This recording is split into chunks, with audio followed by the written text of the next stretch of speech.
Bonjour à tout le monde, bienvenue pour le neuvième cours à la maison. Alors peut-être que les troisièmes reviendront après le 2 juin, on ne sait pas encore, mais en attendant, on continue les cours à distance.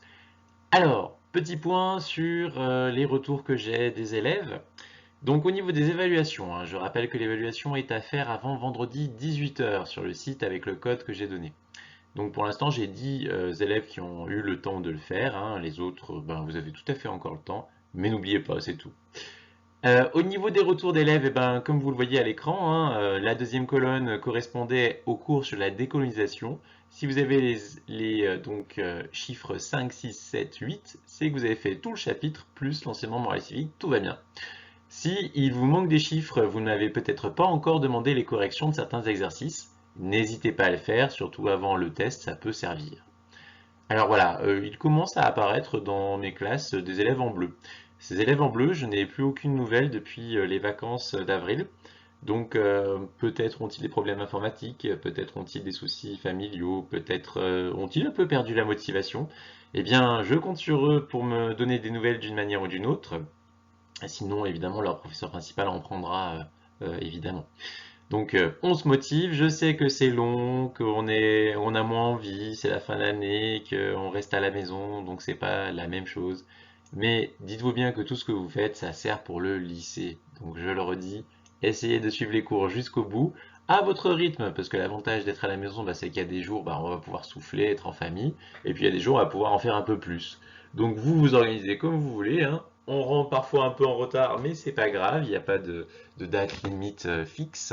Je vous envoie les corrections, même si c'est longtemps après, n'hésitez pas à les demander. Voilà pour cette introduction. Alors, nous commençons un nouveau chapitre pour lequel il va falloir faire imprimer les feuilles ou les enregistrer, celles que j'ai mises sur École Directe. Alors, il s'agit d'un chapitre sur la construction de l'Europe, sur son histoire en tout cas. Alors, je ne sais pas si vous vous rappelez de la fiche de gauche que vous avez vue en quatrième, mais que vous avez aussi vue en début d'année avec le chapitre sur la Première Guerre mondiale. Nous avions une Europe qui était effectivement très divisée, très opposée. Et puis là, on va avoir à côté une affiche où vous avez justement le 9 mai, la journée de l'Europe, la devise de l'Europe qui devient unie dans la diversité. Donc on va changer de philosophie après les deux guerres mondiales, on essaye d'unir l'Europe pour éviter à nouveau une nouvelle guerre.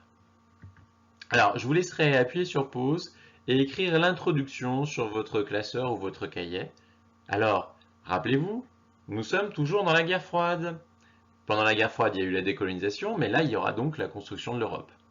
Donc on a appris qu'on est dans un monde bipolaire, un monde donc avec deux camps, le bloc ouest et le bloc est, et que malgré tout ça, eh bien, l'Europe de l'Ouest, elle va essayer de s'unir.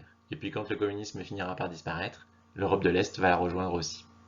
Donc je vous laisse appuyer sur pause et écrire l'introduction. Alors, nous sommes maintenant dans la séance 1, les grandes étapes du projet européen. Ça, c'est de l'histoire. On va voir comment petit à petit on a construit l'Europe d'aujourd'hui. Alors, ça a pris beaucoup de temps et il y a eu plusieurs étapes. Pour cela, il vous faudra donc votre livre et vous allez découvrir le contexte. Alors, nous sortons de la Seconde Guerre mondiale et vous avez donc trois hommes qui vont avoir l'idée de s'unir. Alors, le ministre des Affaires étrangères de la France à l'époque s'appelle Robert Schuman. Et il faudra lire donc le document 2, page 174, qui s'affiche à l'écran. Il vous explique un petit peu son projet. Il sera aidé de Jean Monnet, mais aussi de Gasperi en Italie. Donc ces trois personnages sont un peu les pères fondateurs de l'Europe.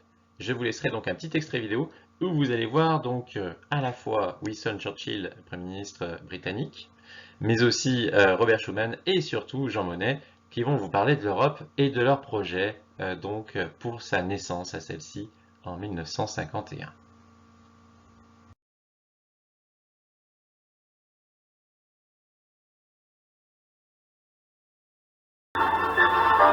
Au lendemain de la Seconde Guerre mondiale, l'idée d'une unification européenne s'imposait de plus en plus comme une nécessité impérieuse. Robert Schuman, homme des frontières, de culture franco-allemande, une fois devenu ministre des Affaires étrangères, a cherché la solution d'ensemble au niveau européen. We cannot aim at anything less than the union of Europe as a whole, and we look forward with confidence to the day when that union will be achieved. se fera pas d'un coup, ni dans une construction d'ensemble.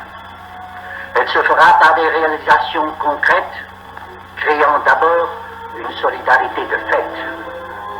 Les gouvernements allemands, italiens, belges, néerlandais et luxembourgeois répondent immédiatement à l'appel français.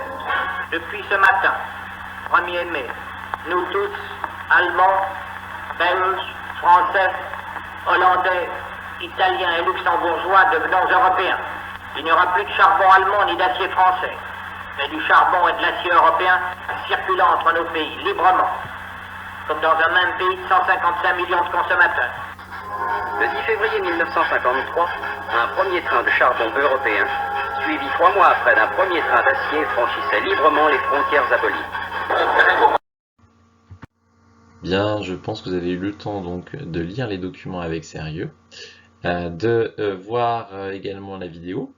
Alors, peut-être préciser aussi dans une des cases, eh bien, quels sont les 6 pays fondateurs qu'on voit sur la fiche qui est juste à côté du texte. Et je vais donc entourer les 4 cases que vous allez pouvoir compléter dès maintenant. Donc ces 4 cases, alors ici vous allez parler du contexte, que s'est-il passé. Vous allez donner le nom des 3 pères fondateurs de l'Europe. Vous allez indiquer eh bien, le but recherché. Et enfin, ce qui est fait donc comme première étape pour l'Europe. Je vous laisse compléter ces 4 cases.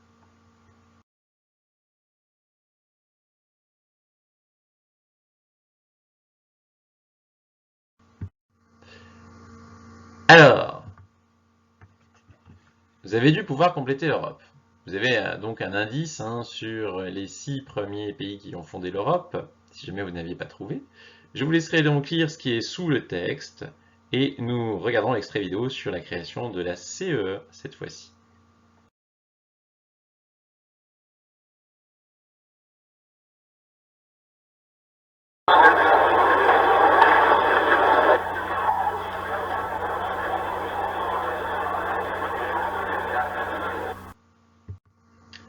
Alors, je pense que vous avez eu le temps de voir la vidéo. Alors, très rapidement, vous avez compris que la CEE, c'est une union essentiellement économique. Vous allez pouvoir compléter cette étape ici.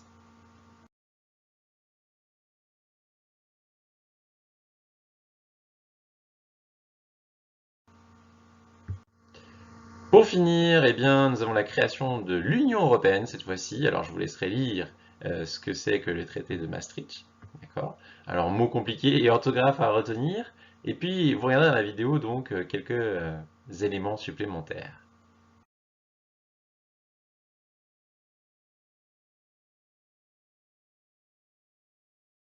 Le traité de Maastricht que voici aura été entièrement négocié en un an.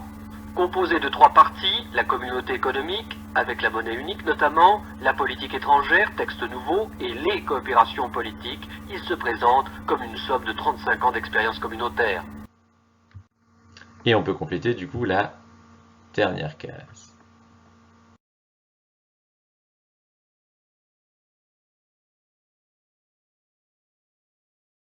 Alors dans le programme d'histoire, on en restera à 1992 avec Maastricht, mais effectivement il y a d'autres étapes que nous allons un petit peu détailler ici, puisque là on fera presque de la géographie si vous voulez, pour savoir ce qui s'est passé jusqu'en 2020 du coup. Alors vous avez donc eh bien, plusieurs étapes, notamment celle de l'euro, mais vous allez avoir aussi des élargissements, vous allez avoir donc de nombreux pays, on va compter jusqu'à un maximum 28 pays, avec le dernier entré en date en 2013 qui était la Croatie, que vous voyez donc au tableau. Et puis vous allez avoir aussi le départ d'un pays qui a été officialisé cette année en 2020, avec le départ de l'Angleterre aussi. Donc je vous laisserai voir les prochaines étapes dans la vidéo qui suit.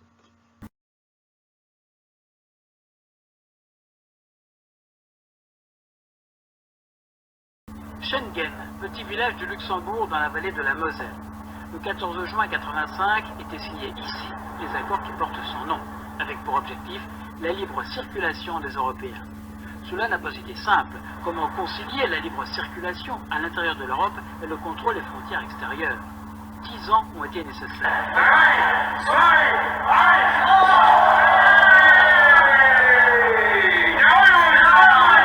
25 drapeaux hissés au plus haut dans le ciel irlandais, l'image restera le symbole de ce 1er mai au son de l'hymne à la joie, l'hymne européen.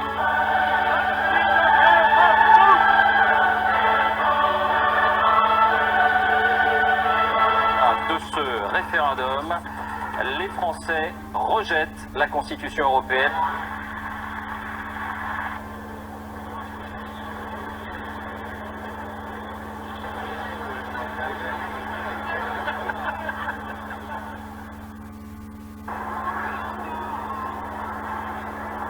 We got our country back.